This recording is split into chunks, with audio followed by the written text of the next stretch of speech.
The member for Mayo has the call. Thank you, Mr Speaker. Prime Minister, Brittany Higgins is not the first employee in the parliament to make serious allegations of sexual assault or inappropriate behaviour in the workplace. Today, the crossbench wrote to you, the Leader of the Opposition and the presiding officers, calling for an urgent external review of current procedures and practice and the formation of an independent body to oversee future complaints.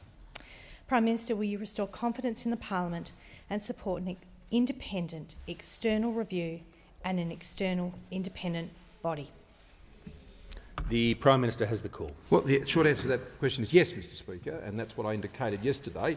And I thank the members of the crossbench for their letter, Mr Speaker, as I do the suggestion from the Leader of the Opposition. I met with the member for Indi earlier today, and amongst many other important matters that we discussed today, those especially relating to her electorate in Indi, we discussed this matter as well. And the matters that have been raised in the letter from the crossbench are matters that the independent inquiry should indeed address. And there is some overlap between the issues raised in your suggestions, as has been raised by the Leader of the Opposition.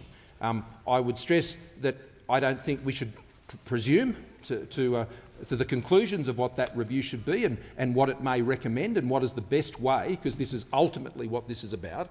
What is the best way that we can ensure that people who work in this place can get the supports that they need in the most extreme of circumstances, as has been the subject of the matters we've been addressing here over the course of this week, or frankly in the more routine of matters in relation to their own employment.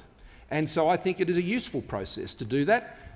These most terrible events that we've been talking about this week, as we know, these are events that can occur they're not peculiar to any one employer in this place or any one party in this place. And it is about changing the environment, and I would think that all members are committed to that, and I would assume that, I think, in a spirit of good faith. And as a result, this inquiry should reflect that good intent, and I will ensure that it does. And I've written, as I mentioned, coming into the chamber to you today and the other members of the crossbench, and indeed in the Senate, as well as to the Leader of the Opposition, and you'll have that correspondence. And I look forward to that being finalised as soon as possible.